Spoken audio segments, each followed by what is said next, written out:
Hello and welcome to Daddy It's Last, where we discuss the challenges of being a man in modern society and what the hell that even means. I'm Kate, and both the boys are back this evening on Daddy It's Last, Ryan and Matthew. And a lot has been happening. Ryan, I'll start with you. How are you? Yeah, I'm good, mate. I'm back on at the same time zone as you fellas. You are back in Australia. How did that eventuate? Yeah, back in Oz, enjoying the lovely 30 degrees, sun shining, Australia beating England in the cricket. It's been a good couple of weeks. It was, to be honest, it was a very split decision. It was sort of 21st of December.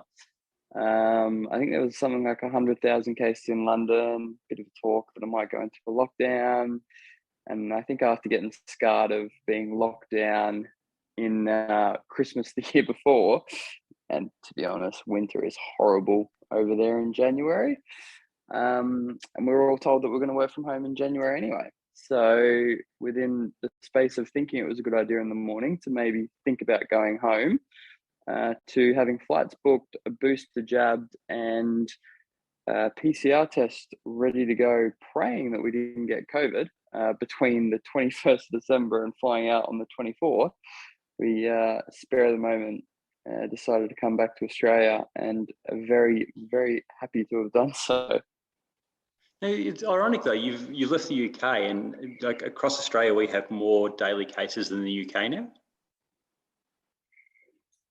I don't think it's more daily cases. Maybe it is. I don't know. I don't really follow it, but I know that the UK was up in like the six figures, and truly. We pretty much last week we were cracking 100,000 in Australia. I think one of the days was 120 or 130. Now that Queensland, we'll get to that, Matty, soon.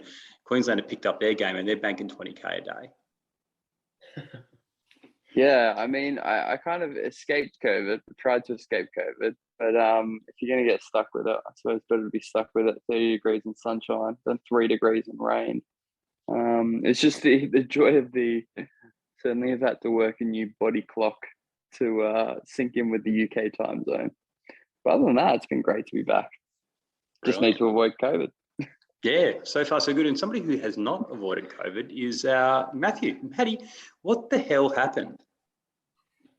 Evening, gentlemen. Great to be back on with you.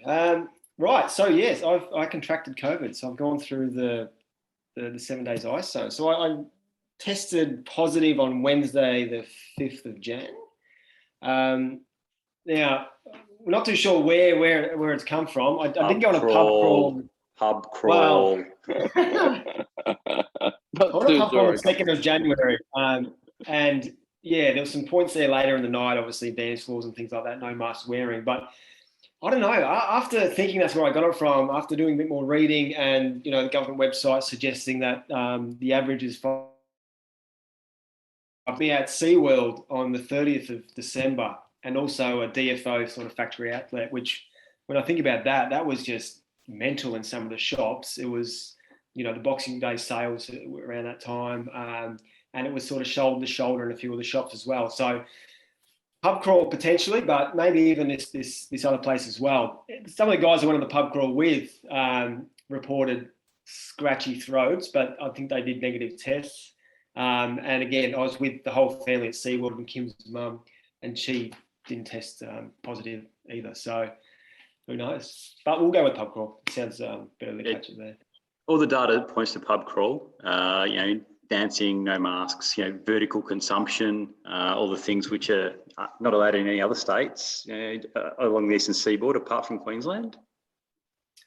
Yeah. When you say it like that. So that's Wednesday. That's Wednesday last week. So what does that make it? About the 5th? Did you say? Yeah, about the 5th of January, I think it was. Wednesday the 5th. So it was Wednesday, the morning of Wednesday the 5th. We were going to get Kimmy's booster shot because she was eligible to get that. And on the way there, I sort of had a bit of a runny nose and was sort of, a little bit of sniffles, which traditionally I'll get anyway if I go and try a shirt on or something from the cupboard, which I haven't done in a long time. It's just something that happens to me, dust or something like that. So I put it down to that. But then as the day progressed, I started feeling a bit tired and lethargic, and sort of slight headaches were coming, and just really had no energy. And it was at that point when I said to Kim, and I was flying out to Melbourne on Friday with my youngest Sam to see my mum and dad. So I was really hoping that I was going to get through that. But I've gone home and Kim's rang her around to get a rat test. And sure enough, within a couple of, 30 seconds to a minute, it was so quick, the second line was there. So it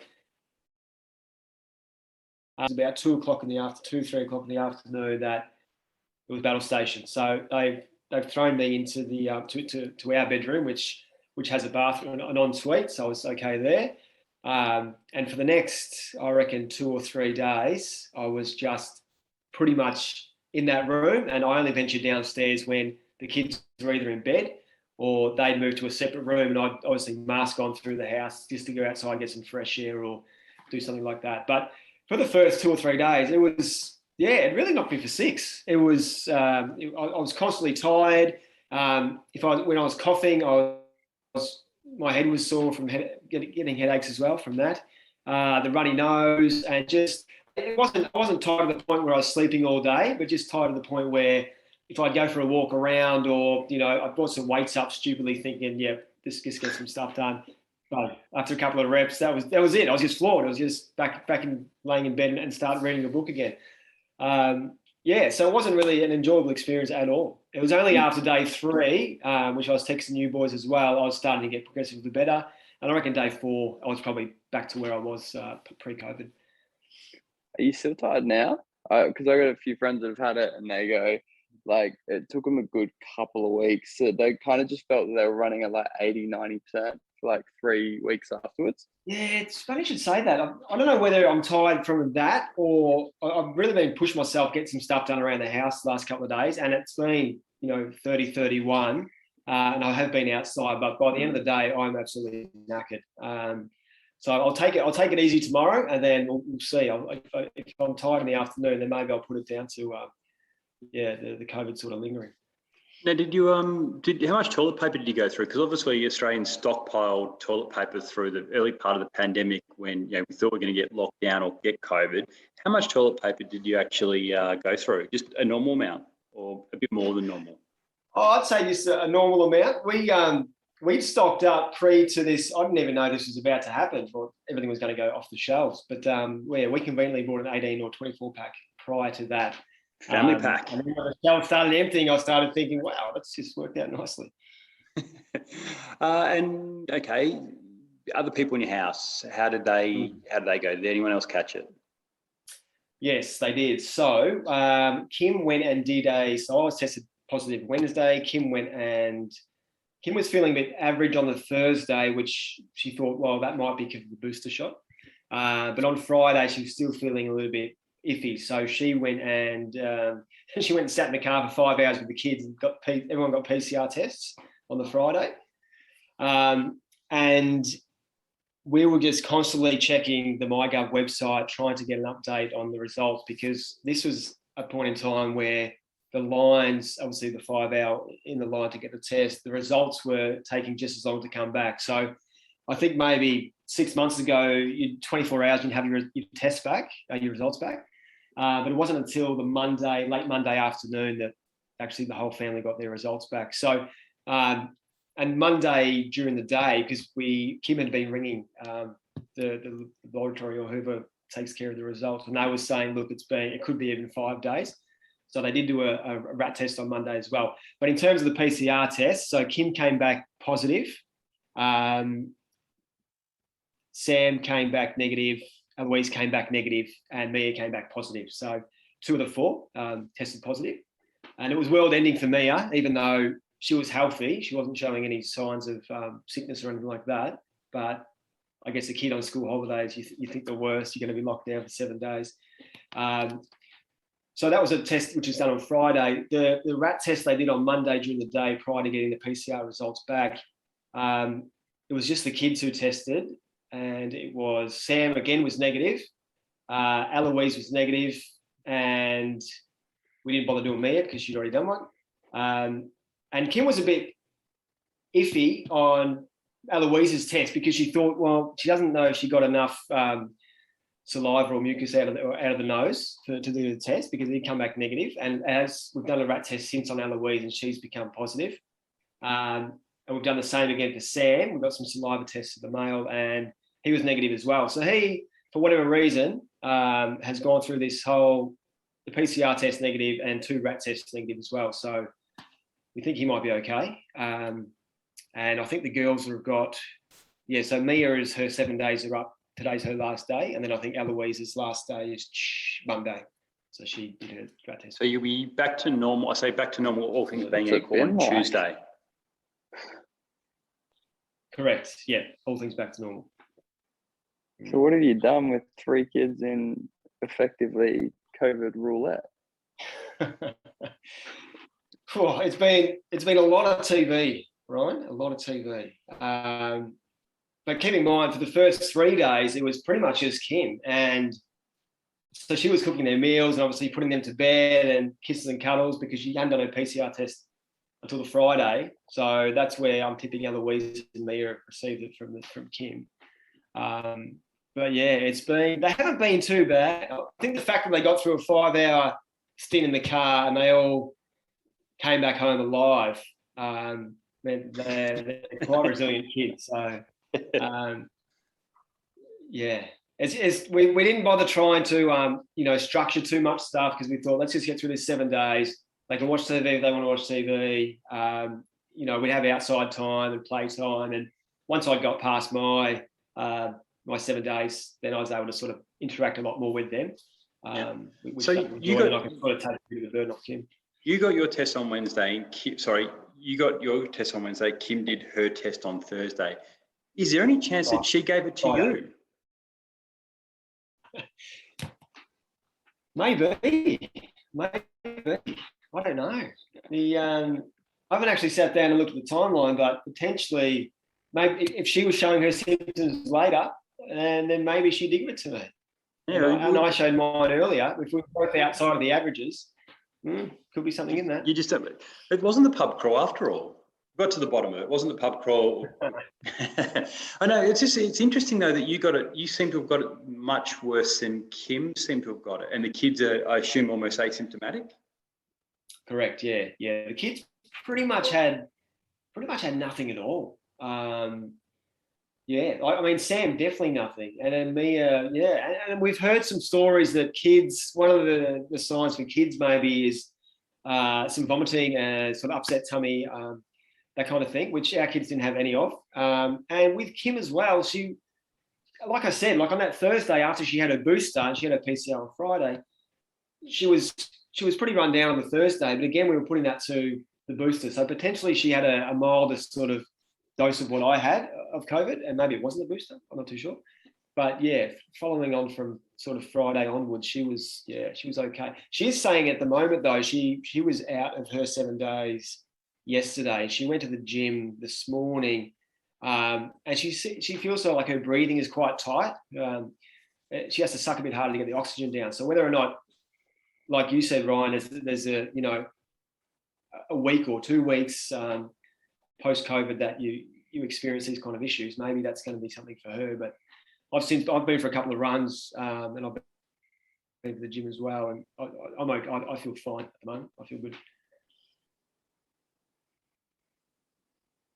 Yeah, I found we were talking about boosters before. I found the booster wiped me out for a day. I got my booster on New Year's Eve, and New Year's Day, I felt like I was hungover. Like I was just, it kind of wiped me out for most of that day, just sort of exhaustion. So, and my wife was the same. She got hers, and the next day she was, not feeling super great. So, but yeah, nothing compared to actually catching it. No, yeah. And I'm feeling pretty lucky. I got 3 jabs, all of them Moderna. I think only the second one gave me like Moderna arm, and I've gotten off it pretty scot-free at the moment. Now, touch wood, probably know my luck after saying this. I'm going to go and get it next out. Yeah, well, so is there any plans, Matthew, on Tuesday when you're all out and you've all been, you've been all given the all clear? What is the first thing the kids want to do? Well, we were supposed to go to the movies actually before this all happened. So it'll either be the movies, or we might even go down to one of the theme parks perhaps, and Well, now you've mingle had with all the Gold Coast. now you've had the Rona, and you've all had the Rona. You're effectively, invincible. You can't catch it now, so you can just, lord it up as such. It's funny to say that, but quote me if I'm wrong, but I've read somewhere that there are 4 states that if you get coronavirus, there is a period from that point until you get it again where you do not need to isolate, okay? I think it might be 30 days perhaps. And I think Victoria, New South Wales, maybe NT, and there's one other. Queensland, if you get it and you're positive, bang, you're straight back into isolation for another 7 days. Oh, wow. I didn't know that. I even just meant the fact that you probably won't get it for, like, they're saying that, like, if you get it, then you probably I think there's a period of maybe 3 or maybe 4 months where there's no chance you're really getting it again. And after that, you may not get it still, unless you're Novak Djokovic, who's got it twice, especially that second one, which was totally legit.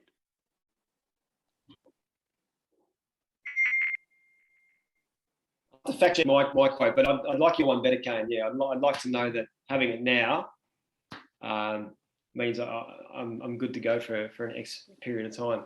But it's actually worked out. Looking back now, we've all had it in the January school holidays. Means that, I mean, Kim and I are both going to be off work at separate times to look after the kids anyway. So it's kind of good that it hasn't happened when school's gone back. We have to take off time off work, other than we normally would. So from a timing point of view, it's actually worked out not too bad.